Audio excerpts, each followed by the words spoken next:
we are inviting all of you to join us in our virtual Dawn Watch meeting at 4 a.m. and Sunset Prayer meeting at 6 p.m. daily, hosted by Reverend Dr. Alex C. Nozuelo. Let Jesus Christ change your life. Be blessed with His words of encouragement. Pabuti po ng Panginoon. Amen, amen. Meron Kristo sa buhay. Amen. Hallelujah. Thank you, Lord. Natin na pag-live sa oras ito. Mula sa NIV, basahin ko po no, doon sa verse 11. Kapayapaan At si Maria naman talagang hindi maalis, nakaupo lang. Panginoon ko, Lord God, alam kong hindi mo lilimot.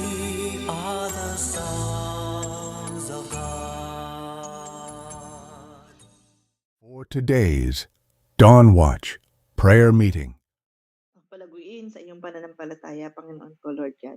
Maraming salamat po at sa mga susunod na gawain, Lord. Excited po kaming marinig ang iba't iba po pong klaseng patotoo tungkol sa iyo, Panginoon ko, Lord God. Maraming salamat po. In Jesus' mighty name we pray. Amen and amen. At binabalik ko na po ang ating gawain sa ating pong Senior Pastor, Tay Alex Nozuelo. Amen po. Amen, amen. Praise God. Talaga, masarap talaga na pagdating sa mga testimony. Amen. Dahil talaga na yung open natin sa pagtanong tayo. Yun po yung kagandahan ng gawain natin. Hindi lang basta ito online na gawain. Kasi meron tayong palitan ng kaalaman. Yun po yung tinatawag natin virtual na gawain. Virtual na pagtitipon. Yung may interaction. Yung sa online, parang sa Facebook lang, upo ka, manonood ka lang, makikinig ka lang, magko-comment, yun lang yung participation. Like, dito talagang narinig ka agad natin yung response. Kaya sa araw pong ito, muli sa ubasan ng Prayer Faith Church, Worldwide Ministries Incorporated, na gawain ng Diyos na kung saan tayo dinala, ay gaganap muli tayo ng ating pang-anim na taon at 147 madaling araw na pagbabantay sa pananalangin. Salamat sa araw-araw na kasigasigan ng lahat ng mga Dawn Watchers gumising sa ganitong oras. Kahit na malamig ang panahon, masarap matulog, mas pinili natin lumagi sa mainit na presensya ng ating Diyos. Gamit po natin ang platform ng Zoom sa panguna ng ating spiritual director at sa kanilang kapahintulutan na magamit natin ang social media, praise God. Dinig natin sunset kahapon, 28 na po tayo ngayon. Labakan natin si Lord, hallelujah. Kahapon, 20 pa lang ito ako yung magsasalita niya, amen. Ngayon ay 28 na tayo. Salamat sa kanilang kapahintulutan na magamit natin ang social media. Amen. Naka-Facebook Live na tayo, nandun na agad. Katatapos magpatotoo, si Pemmy Marlene, hallelujah, praise God. Salamat sa Diyos dahil talaga na napakahalaga talaga na maibahagi natin ang salita ng Diyos sa mas marami pa. Hindi lang sa ating 28 ngayon na makakapakinig ng Facebook Live dahil may ginamit din ng Diyos para ma-download ito ang ating gawain dito at may upload sa YouTube, TikTok at Spotify sa buhay ni Pastora Sandra na taga PUF sa Jensen City Chapter. August 3 na po tayo ngayon, 2026. At napakaganda ng mensahe po natin ngayon na ang topic po natin ay experiencing God's favor in our lives. Okay, God's favor ulit tayo. Yung tinatawag nating unmerited favor ni God. Yan yung grace. Amen? Ang tema po na sasagutin po ng ating tigapagayag ng salita ng Diyos ngayon ay how can we experience God's favor in our lives? Tinatawagan na po natin ang ating pastor sa PUF La Paz, San Narciso Zambales chapter. Walang iba kundi sa Pastor Jimuel Pagar. Nak, it's your turn. Naririnig po ako ng malinaw. Loud and clear, Nak. Hallelujah. Kasi umuulan po dito. Oo. Salamat sa Panginoong Diyos sa malakas na signal na kanyang Praise pinagkaloob. God. Isang mabiyayang umaga po sa ating lahat. Salamat po sa isang umaga na muli ay magkatipon-tipon tayo para sa ating Panginoong Thank you, Diyos. Lord. Especially po sa ating Bishop Ross kay Pasola Glory. Magandang umaga po sa ating Senior Pastor kay Alex. Good morning po. Sa lahat ng kapastoran, makakapakinig pa po ng mga ng salita ng ating Panginoong Diyos. Isang mapagpalang umaga po sa ating lahat. Alam niyo po, tunay na mabiyaya ang ating Panginoong Diyos. Amen. Amen. Sa lahat ng pagkakataon, ang pabor niya ay laging nasa ating Receive, mga receive. buhay. Amen. Kasi ang tunay, kapag tayo ay laging nananalangin, nandoon ang pabor ng ating Tama, Panginoong tama. Diyos. Amen. Kaya sige po, kung tayo po ay may banal na kasulatan, tayo po ay makipagbukasan sa Santiago or James chapter 5, verse 13 hanggang 16. Thank you, Lord. Ayun.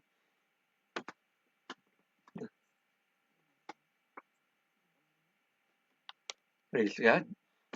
Amen. Sige po, basahin po natin. James chapter 5, verse 13 to 16. May paghihirap ba ang sino man sa inyo? Manalangin siya. Amen. Nagagalak ba ang sino man? Umari. Umawit siya ng papuri sa Diyos. Verse 14. May sakit ba ang sino man sa inyo? Ipatawag ninyo ang matatandang pinuno ng iglesia upang ipanalangin siya at hiran ng langis sa pangalan ng Panginoon. Amen. Verse 15, pagagalingin ng Diyos ang may sakit dahil sa panalangin may May pananampalataya. Palalakasin siyang muli ng Thank you, Panginoon Lord. at kung siya'y nagkasala, patatawarin siya ng kanyang mga Yes, kasalanan. thank you Last sa verse, forgive. kaya nga ipagtapat ninyo sa inyong mga kapatid ang inyong mga kasalanan at ipanalangin ninyo ang isa't isa upang kayo'y gumaling. Malaki ang nagagawa ng panalangin ng taong matuwid. Salamat po sa pagkabasa ng salita ng ating Panginoong Diyos. Tayo po ay umuko at manalangin. Thank you, Lord Hallelujah. God. Father God in heaven, sa umagang ito, Lord, kami po nagpupurit, nagpapasalamat sa iyong harapan. Salamat po muli sa isang pribileyo, Panginoon, na makapag-aral ng iyong salita. Tunay, Lord, hindi kami karapat-dapat na humarap sa iyo. Ngunit salamat sapagkat yung biyaya mo na pagpatawad ay inaangkin na namin in the mighty name of Jesus. Lord, linisin mo kami, Panginoon, sa aming pagkakasala sa iyong harapan at hayaan mo, puspusin mo kami ng iyong banal na espiritu. Lord, ikaw ang maging tagapagturo namin, maging teacher namin sa umagang ito, Panginoon, at lahat, Panginoon, ibunyag mo sa amin, Panginoon, na kami ay pinili mo upang bigyan ng pabor in the mighty name of Jesus. Kaya Lord, sa umagang ito, hayaan mo, nag-claim na kami, Panginoon, ng katagumpayan sa gawain ito at yung gawa ng kaaway kinakansela namin in the mighty name of Jesus. Lord, pahintuin mo ang ulan, marinig namin, makita namin ang iyong kapangyarihan, Panginoon. Lord, maraming salamat po sa namin binabalik ang mataas na papuri, pasasalamat at pagsamba. In Jesus' mighty name we pray. Amen. Hallelujah. Isang mabiyayang araw po sa lahat. Alam niyo po, natutuwa din ako sa Panginoong Diyos kasi kahapon, i-chat ko sana si Pastor Alex. Kasi nga, ang narinig ko si Pastor, ano na to? Si Pastor Edith ang magpipreach. Amen. Pero nakita ko yung schedule ko, ngayon talaga. Kaya sabi ko, ay magsasend pa rin ako kahit na hindi ako. Sabi ko, kasi may nakita rin po akong message doon sa messenger na parang si Pastora Edith talaga, sabi ko. Kaya sabi ko, okay na yun, basta magpe-prepare ako. Kaya sabi ko, Lord, Thank ang you, sarap Lord. pala na kapag ikaw ay laging nakakapagbasa ng salita ng Diyos, may pabor at pabor na ibibigay ang ating Amen, Panginoong amen. Diyos. Alam niyo po, bilang isang Kristiyano, iba't ibang karanasan ang mga nararanasan natin araw-araw. Amen? Kung Totoo minsan yan. nagagalak tayo, may mga pagkakataon na dumaraan tayo sa pagsubok, kasakitan, kalungkutan, kahinaan, lahat na nararanasan natin. Ngunit ang sabi lang ng ating Panginoong Diyos, hindi naman nawawala lahat ng problema, lahat ng nararanasan ng tao. Amen? Ipinapangako lang ng Diyos na siya ay kumikilos sa atin sa sa pamamagitan ng panalangin ng kanyang mga anak. Kaya nung nalaman ko, kaya pag nag-pray tayo sa harapan ng ating Panginoong Diyos, walang imposible na kaya niyang ibigay. Amen. Amen. Yun lang po, Totoo doon yan. ako natutuwa sa harapan ng ating Panginoong Diyos. Kaya hindi ko na po papatagalin pa how to experience God's favor in our life. Yung una matatagpuan po natin sa James chapter 5 verse 13a. Ang sabi niya lang doon, is anyone among you suffer, let him pray. Kaya ang unang point po natin, how to experience God's favor. Una, when you are suffering, pray. Kaya nga sabi ng salita ng ating Panginoong Diyos, pray without ceasing. Amen. Huwag tayong titigil kapapanalangin. Yes. Sapagkat ang panalangin ay may kapangyarihan.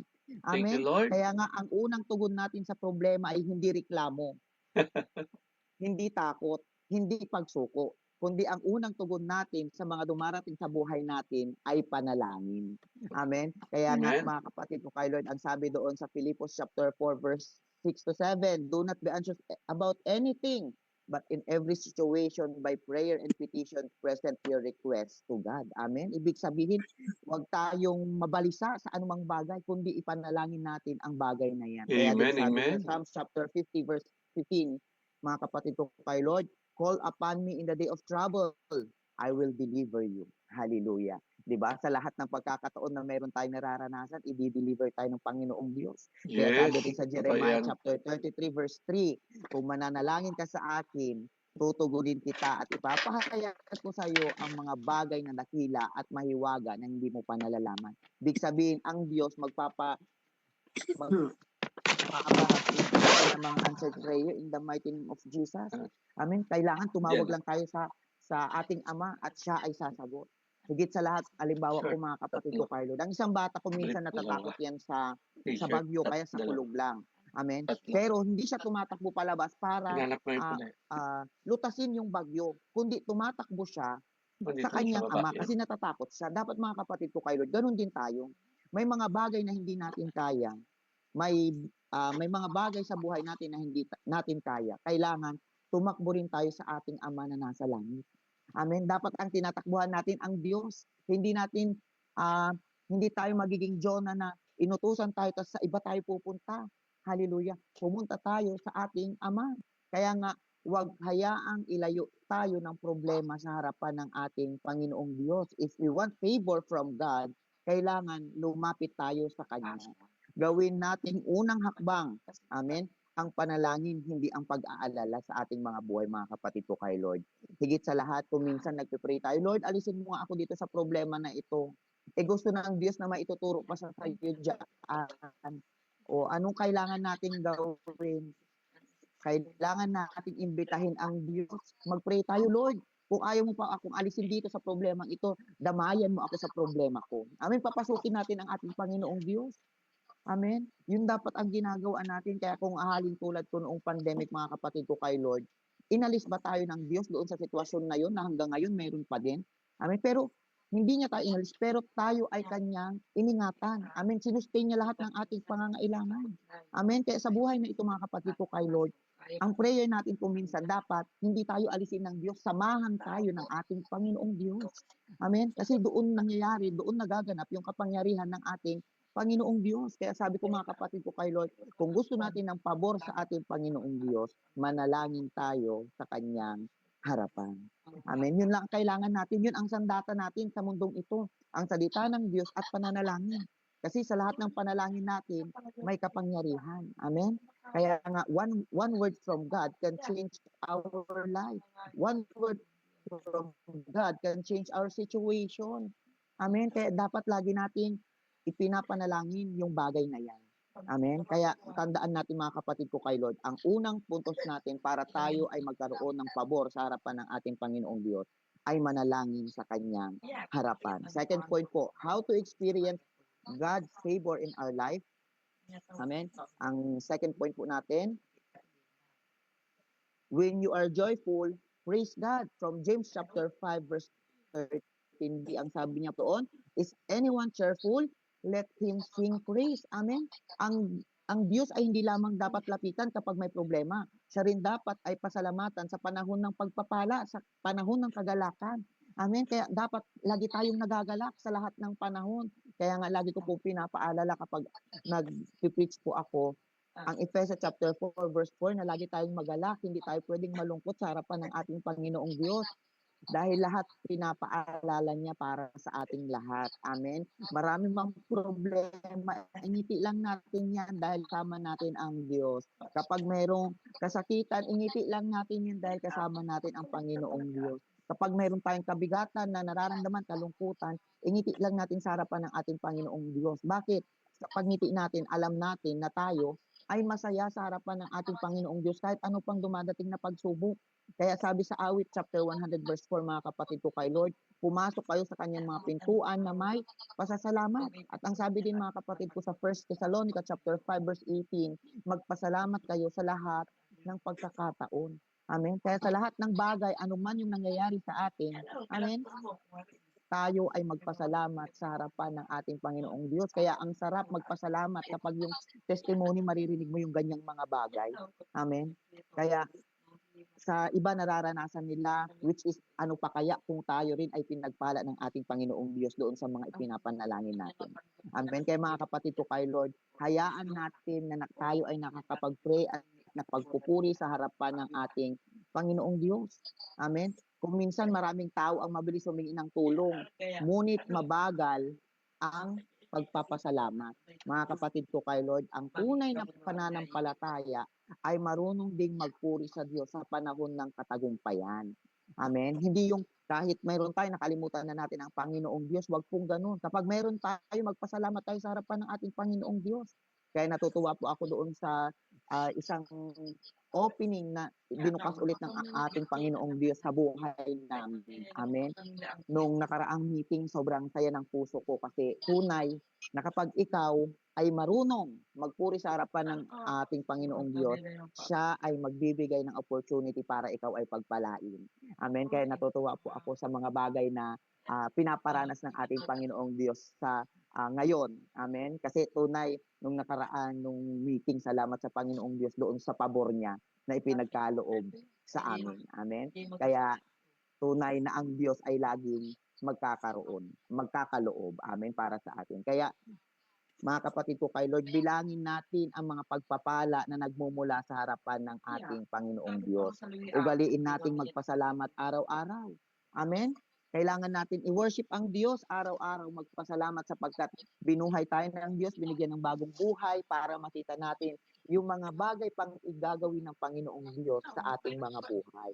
Naniniwala ako mga kapatid ko kay Lord, mayroon tayong mga sariling panalangin. Ngunit naniniwala ako, kagaya ng pag-ulan na nararanasan natin, ganun din ang ibibigay niyang pabor sa buhay natin. Ganun din karami yung ibibigay niyang pagpapala at victory sa ating buhay.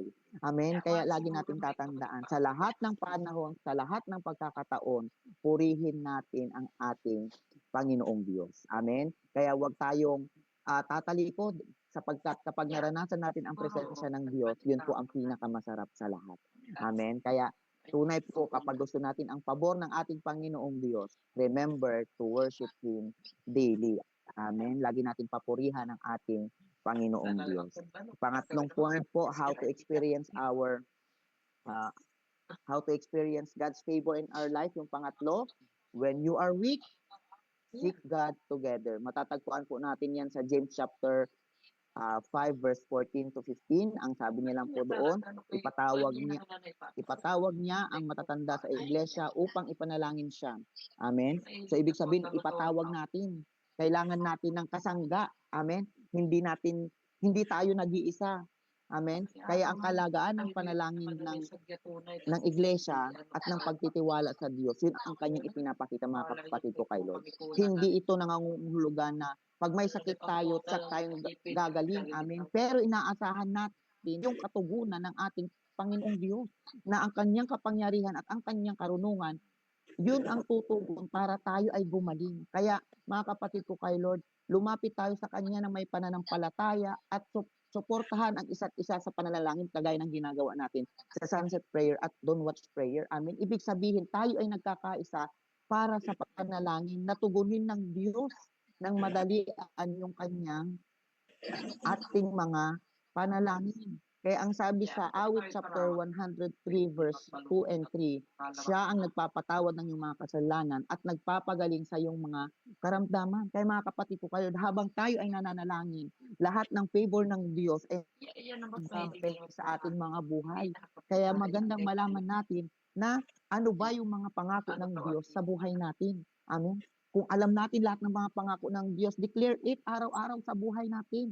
Kaya nga, nung preaching ni Pastor Jay kahapon, napaganda na meron tayong mga wall. Amen. May mga protection tayo sa harapan ng ating Panginoong Diyos. Amen. Ang sabi din sa Marcos chapter 2 verse 17, hindi ang malulusog ang nangangailangan ng mga gamot, kundi ang may mga sakit. Amen. Kaya mga kapatid ko kay Lord, sa lahat ng bagay na nararanasan natin, lagi tayong mag-seek God sa lahat ng pagkakataon. Magkaisahan tayong manalangin. Amen. Kasi mas maraming nananalangin, mas madaling tinutugon ng ating Panginoong Diyos. Kaya nga kapag ang isang tao ay mahina, kailangan niya ng tulong ng kanyang pamilya. Ganon din po ang simbahan natin. Amen. Hindi tayo dapat mag-isa sa panahon ng kahinaan. Dapat tayo ay buo sa harapan ng ating Panginoong Diyos. Amen. Kaya huwag tayong mahiyang humingi ng panalangin. Amen. O kung kaya natin puntahan si Bishop Ross at humingi tayo ng panalangin, go for it. Kung kaya natin puntahan kay Pastor Alex, go for it. Pumunta tayo at ipanalangin nila tayo. Amen. Kasi sa lahat ng pagkakataon, dahil sila yung unang nakakilala sa harapan ng ating Panginoong Diyos, sila yung pinagkatiwalaan ng ating mga buhay. Amen. Kaya sabi ko nga, magtiwala tayo sa Diyos habang ginagamit din tayo na pinagkalooban ng Diyos. Amen. Bilang ang wastong pangangalagang medikal. Amen. So ibig sabihin kahit okay na tayo, cover pa rin natin ang sarili natin sa ating mga panalangin. Amen. Kaya kung ano yung sinabi ng Diyos, magpalakas tayo. Amen. Kung ano yung sinabi ng Diyos, lagi tayong masaya. Alam nyo po, nabasa ko lang sa research na mas okay pa na lagi tayong nakangiti. Amen. Nakukuha ang mga positive energy ng katawan, hindi ka stress. Amen. Kaya kung si Sister Marlene, tuwang-tuwa ako sa kanya pag nag-testimony kasi ang saya niyang mag-testimony. Amen. Masaya siya na kung saan lahat gusto ipagkaloob ng ating Panginoong Diyos. Amen. Ganun dapat tayo sa harapan ng ating Panginoong Diyos. Nabibiyayaan tayo ng may galak sa puso. Amen. Kaya huwag tayong titigil na maging isa tayo na nagiging masaya sa harapan ng ating Panginoong Diyos.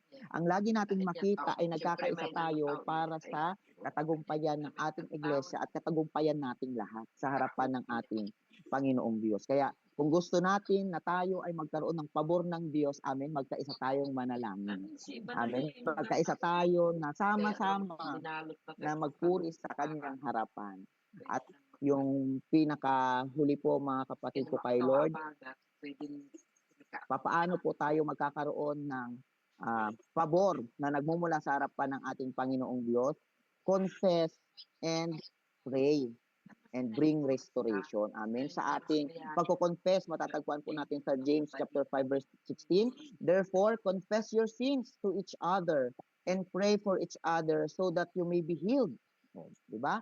So mga kapatid ko kay Lord, if we confess our sin, there is restoration. Ipinagkakaloob ulit ng ating Panginoong Diyos yung kabuuan natin. Kaya nga, ipagtapat natin sa isa't isa ang mga kasalanan at panalangin natin ang isa't isa upang tayo'y gumaling. Amen.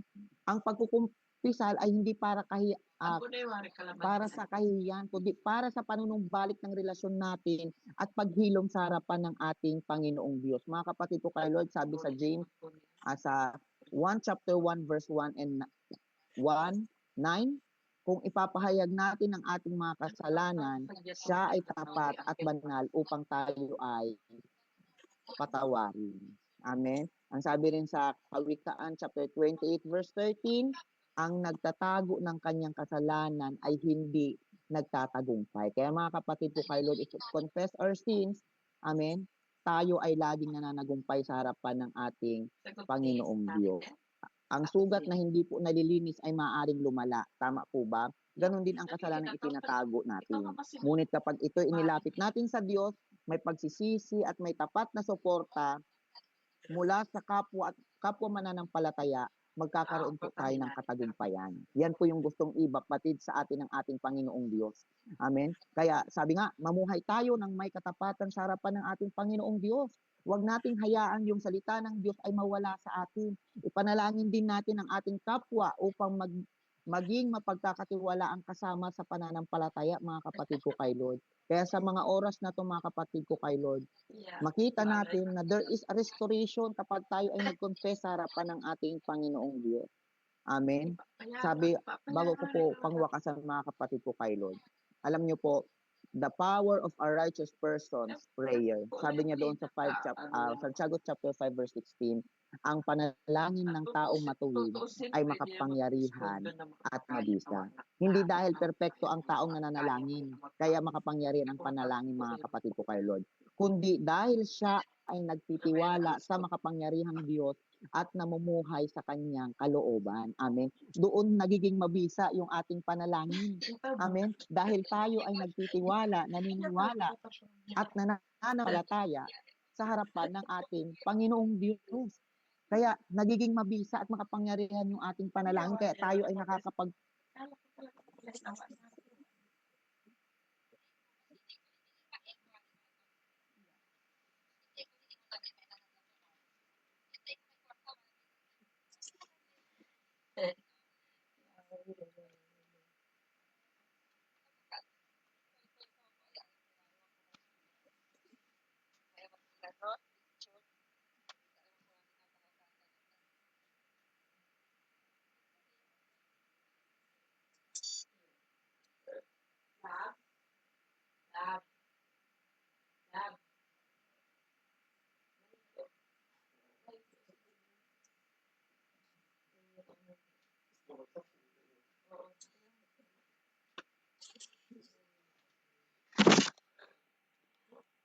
Wala signal niya.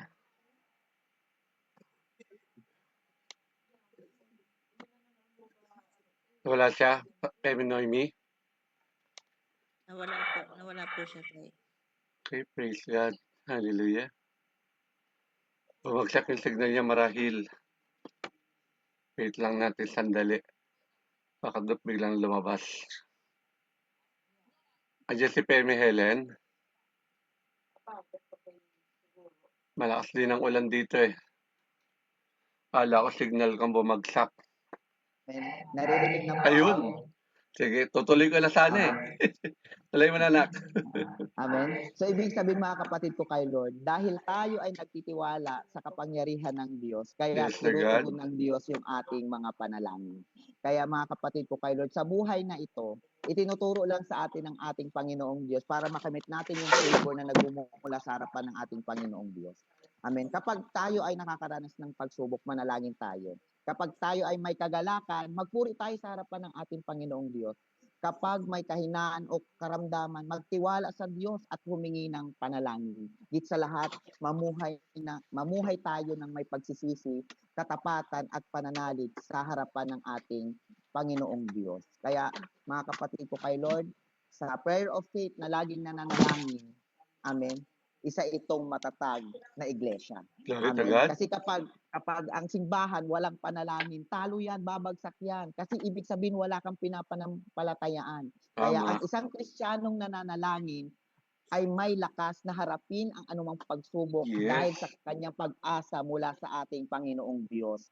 Amen. Kaya kung ikaw mga kapatid ko kay Lord dumaraan sa mabibigat na pagsubok, lumapit tayo sa Diyos na sa pananalangin. Glory to Kung God. ikaw ay masagana at masaya, purihin mo siya. Amen. Purihin natin siya. Kung Amen. tayo ay nakakaranas ng kahinaan, wag nating dalhin ito ng mag-isa. Amen. Meron tayong mga kasama diyan para tayo ay panalangin. At kung may kasalanang dapat pagsisihan, lumapit tayo sa Panginoon na handang magpatawad. Amen. Manalangin tayo ng may pananampalataya sapagkat ang Diyos ay nakikinig at kumikilos ayon sa kanyang perpektong kalooban. Hallelujah. Yan po ang salita ng ating Panginoong Diyos. Tayo po ay umuko at manalangin. Father God in heaven, maraming salamat sa salita mo aming napakinggan ngayon, Panginoon. Salamat dahil tunay yung pabor mo ay laging nasa amin, Panginoon. Lord, salamat na ipinaalala mo sa amin na lagi kaming manalangin, Panginoon, na ang mas maraming nananalangin ay mas madali mong tinutugon in the mighty name of Jesus. Lord, hayaan mo na ikaw yung Diyos, Panginoon, na ang pabor mo ay iulan mo sa amin in the mighty name of Jesus. Lord, iulan mo yung katagumpayan mo sa amin in the mighty name of Jesus. Lord, iulan mo sa amin, Panginoon, yung blessing na nagmumula sa iyong harapan. Lord, iulan mo yung buhay, yung pag-asa, Panginoon, sa aming mga buhay, Panginoon. Marami man kaming nararanasan, ngunit hayaan mong i-guard mo ang aming mga puso. Lagi mo kaming pasayahin, Panginoon, na ikaw ang lagi naming makita. Ikaw yung aming maranasan araw-araw, Panginoon. At hayaan mo, Panginoon, na ikaw yung Diyos na lagi naming mapasalamatan sa lahat ng pagkakataon. Kaya ngayong umaga, Lord, hayaan mo na ikaw yung Diyos na aming mapasalamatan sapagkat tunay, ikaw ang Diyos sa amin na nagbigay ng lahat ng bagay sa mundong ito, Panginoon. Kaya wala kaming sisisihin, wala kaming daramdamin, Panginoon, sapagkat tunay, ikaw ay Diyos na buhay sa aming mga buhay. Lord, ipakita mo ang iyong sarili sa amin araw-araw at makita namin na may Diyos kami na sinasamba na buhay, Panginoon, at higit sa lahat, mananampalataya kami sapagkat ikaw ang Diyos na magbibigay sa amin ng masaganang pabor sa buhay na to. Kaya Lord, maraming salamat po sa iyong salita. Pagpalain, Panginoon, ang iyong salita. Magbunga sa aming, Panginoon, ang iyong mga salita at hayaan mo ikaw ang aming maparangalan, Panginoon, sa lahat ng pagkakataon. Lord, sa'yo namin binabalik ang mataas na papuri, pasasalamat at pagsamba. Ang lahat ng anak ng Diyos magsabi ng Amen. Hallelujah. Glory to God po. Amen. Amen. Praise God. Maraming salamat, Pastor Jimbel, sa napakagandang kapahayagan ng salita ng Diyos. Narinig naman po natin, well instructed tayo sa God's grace, no? Kapag ikaw ay nalulungkot, nalulumbay, manalangin ka. Kapag ikaw naman ay masaya, umawit ka. Okay, alam na natin. Lahat naman tayo talaga naman naghahangad ng pabor ng Diyos. Sino bang hindi? Tama po ba? Sino bang ayaw makaranas ng God's grace? Pero kapag naranasan natin ang pabor ng Diyos, ano dapat ang nakikita? sa buhay natin. Dapat nakikita payapa tayo, okay, at yung provision ni Lord ay patuloy natin nararanasan, okay. Siyempre yung pag-iingat niya 'no, narinig naman natin maraming testimony lalo na kay Pastora, Jane 'no. Yung sasabi nga ni Pastor Jay, mukhang napagod daw yung anghel niya magbantay sa kanya. Hindi totoo yun. Hindi napapagod ang anghel para proteksyonan tayo. Amen? Dahil ang dami niya mga aksidente ng muntik-muntikan. Puro muntik lang. Okay? Diyan po nakikita yung pabor ng Diyos sa atin, sa buhay natin ito. Tandaan po natin mga kapatid ko sa Panginoon, hindi lamang yan tungkol sa material na pagpapala ang pabor ng Diyos. Alam niyo kung ano yung pinakamahalagang pabor ng Diyos na meron tayo ngayon? Ang kanyang presensya. Ayan. Yung presensya lang ni Lord ngayon sa umagang ito, wow, napakasarap na pabor na po yan. God's favor. Biruin mo sa dami-dami ng tao sa madaling araw na ito nagising, nasa atin ang kanyang presensya. Amen. Kaya nga maraming tao ngayon nagtatanong paano ko ba mararanasan, Pastor, yung God's favor ni Lord? Umattend ka sa gawain ni Lord, sigurado ako, nasa presensya ka ni God. Amen? Yun lang naman madalas Gusto mo makaranas ng pabor ng Diyos? Lumagi ka sa kanyang presensya. Kung saan may naghahayag ng salita ng Diyos, tumangod ka. Huwag mo, huwag mong titignan na busy tayo. Tama po ba? Oo, totoo. Nahihirapan yung ating minsan physical na pangatawan. Maraming mga bagay na talaga tayong inihingi sa harapan ng Diyos. Tandaan po natin ito. Hindi pinangako ng Diyos na wala tayong mararanasang pagsubok. Ngunit, ipinangako niya na sasamahan niya tayo sa gitna ng mga pagsubok na ito. Tama po ba? Kaya ang pananalangin ay hindi lamang humihingi ng tulong sa Diyos. Hindi. Ito ay nagpapakita ng ating pagtitiwala sa Kanya. Kaya tandaan natin mga kapatid ko sa Panginoon, patuloy lang tayo, pray. Yun ang sabi sa atin ng preacher natin Di ba? Dinidiin niya, when you are suffering, pray. Okay? Hindi lang naman natin yung bagay na, Lord, bigyan mo ako ng kalakasan, mapagtagumpayan ko ito. Wow, ang sarap tama. No? Hinihingi natin yung pagsama niya na tayo ay samahan niya. Kasi naniniwala tayo pagkasama natin si Lord ay pananagumpay niya tayo. Kaya nga siya na mismo nagsabi sa atin sa Aklat ng Awit, chapter 50, verse 15. Call upon me in the day of trouble, I will deliver you. Wow, ang sarap na pangako ni Lord. I-deliver niya tayo. Kaya ano gagawin natin? Pray. Yun yung call upon me in the day of trouble. Okay. Kaso problemado ka na nga kung kanino ka pa lumalapit. Amen. Kaya huwag gawin natin huling option ang pananalangin. Dapat lagi first option yan. Gawin natin unang tugon ang paglapit sa Diyos, ang ating pananalangin sa panahon ng pagsubok. Pangalawang sabi ng ating preacher, praise God tayo. Tama po ba? Kailan? Din tayo ay nakakaranas ng kagalakan, kasiyahan. Kaya sabi nga, in any cheerful, let him sing psalms. Kaya umawit tayo. Awitan natin si Lord. Masaya ka? Awitan mo si Lord. Amen. Hindi lamang tayo dapat na manalangin kapag may problema. Kapag tayo din ay masaya, dapat, ano gagawin natin? Magpuri sa Diyos. Ang sarap kaya gumising ng madaling araw tapos, wow, kakantahan mo na si Lord, nagpupuri ka na, tama?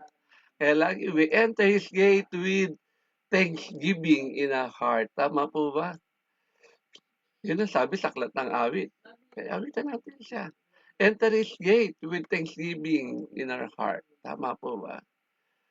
Tandaan po natin yung mga kapatid sa Panginoon, ang pusong mapagpasalamat ay laging handang magsamba o sumamba sa Diyos, anumang kanyang kalagayan.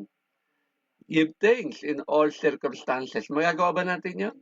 Sabi ni Apostol Pablo sa mga Thessalonica, 1 Thessalonians chapter 5 verse 18. Lagi tayo magpasalamat. Ang pagpapasalamat natin, kapatid, hindi yan nakadepende sa sitwasyon. Kundi tayo nagpapasalamat dahil alam natin, may mabuti tayong Diyos. Tama po ba? Ang madalas na narinig natin yan, si Paul at si Silas Tama po ba nung nakakulong sila? Luloy mo, nakakulong ka na, nakatanikala ka na, pati paa mo, meron tanikala. Pero anong ginawa nila sa kanilang mabigat na pagsubok? Nakakulong sila dahil sa naghahayag ng salita ng Diyos. Umawit sila, napuno ng kagalakan ng alam puso. Gano'n din tayo. Purihin natin ang Diyos, hindi lang kapag may himala tayong nakukuha o pagpapala tayo kundi araw-araw. Gawin nating mamuhay ng punong-puno ng pasasalamat. Puwede ba 'yun mga kapatid ko sa Panginoon?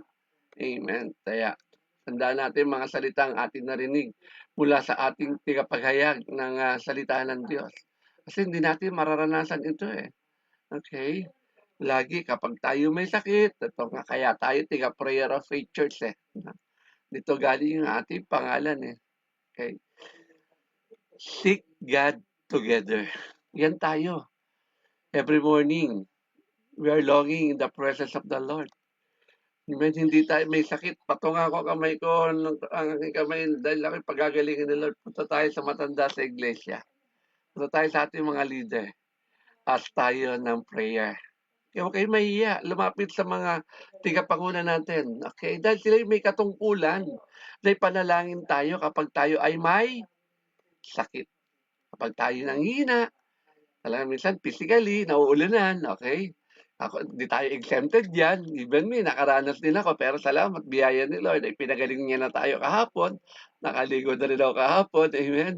Dahil may panambahan tayo kahapon. Tandaan natin ito, kapatid. Napakalaga panalangin ng taong matuwid. A prayer of a righteous man is powerful and effective. Kaya napakalaga itong pagtitipon natin ngayon. Bakit? Ang Ecclesiastes na nga nagsabi, di ba? Two are better than one. Kapag sama-sama tayo na nanalangin, mabilis tinutugon ng Diyos ang ating mga dasal. Kaya tandaan natin ito mga kapatid ko sa Panginoon. Kung wala siguro itong pagtitipon na ito, paano natin madadala yung mga nangangailangan talaga ng dasal, nangangailangan ng prayer? Isang halimbawa natin yan, yung paralitiko na dinala ng kanyang 4 na kaibigan. Kung wala yung 4 na kaibigan niya, paano madadala paano tumaharap sa harapan ng ating Panginoong Hesus itong paralyzed na ito, tama, itong paralytic na 'to. Tama po ba? Nang dahil sa kanyang mga kaibigan na nagdala sa kanya, sa harapan ng ating Panginoong Hesus, siya'y gumaling. Gano'n din yung katungkulan natin bilang, tatayong 4 na kaibigan. Tama po ba dun sa kaya binutas pa yung bubungan, tama po ba? Para lang madala sa harapan ng ating Panginoon. That's our faith.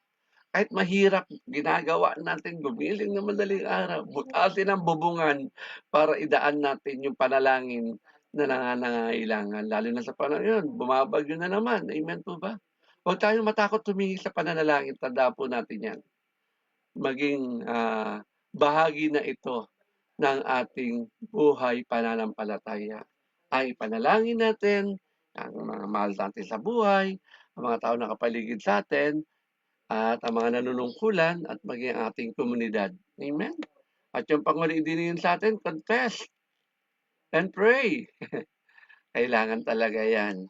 Hindi natin sasabihin ang ating pagkukulang, sinong mananalangin para sa atin.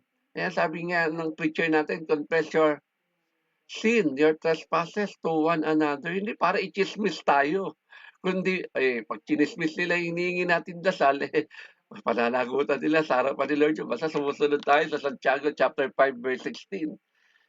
And pray for one another. Kaya sinasabi sa atin yung problema nila kasi gusto nila ipanalangin natin sila. Tandaan niyo po yun, hindi, ay, kawawa ka naman, ganyan. Hindi ganun, okay? At kundi bigyan natin ng kalakasan yung taong humingi ng dasal. Sabihin natin yan, pinararanas ni Lord sa iyo kasi meron mas magandang ibibigay si God sa iyo. Huwag kang malungkot sa mga bagay na nawala dahil papalitan ng Diyos yan ng mas higit na mabuti. Sige, manalangin na tayo. O, ganun dapat. Hindi yung, tama po ba? Ikaw pa magpapahina. Kapag nagkakamali man, sabihin mo, confess our sin. Oo, mapagpatawad ng Diyos kasi tapat is faithful and just to forgive us and cleanse us from all our iniquities. Madalas yun ang narinig sa akin yan. 1 John chapter 1, verse 9. Tama po ba? Ay mga kapatid ko sa Panginoon, yung ginagawa natin ngayon, wow, favor na po ito ni God. Tama po ba? Yung makagising tayo ng umaga at nasa presensya na tayo, himala na po ni Lord yun. Ay, sa iba nga, ang hirap gumising daw sa umaga eh. Pero to us, lifestyle na natin yan. Bakit? Sabi ni Pastora Edith, may nanggigising, may kamay siyang nakikita. Meron siyang apoy na talagang mamumulat yung mata mo. Amen? Tama, yan yung biyaya ni Lord sa atin. Kaya how can we experience God's favor? Sabi ng preacher natin, when we are suffering, pray. When we are joyful, praise the Lord. Amen, praise God. When we are weak, hanapin natin ang bawat isa stick God natin. Tulong-tulong tayo. And napakalaga yung panghuli, confess. Paano tayo patatawarin, Lord, kung tayo mismo ay hindi nagpapatawad din sa ating kapwa. Tandaan natin ito, the prayer of a righteous man is powerful and effective. Patuloy tayo manalangin, magtiwala na sa buhay natin ito, kasama natin ang Diyos. Sapagkat, bukas kasama natin siya, nasa atin din ang kanyang pabor. Muli. Thank you for watching. Celebrate with us at Shabbat Shalom every first Friday of the month at 5:30 in the afternoon and monthly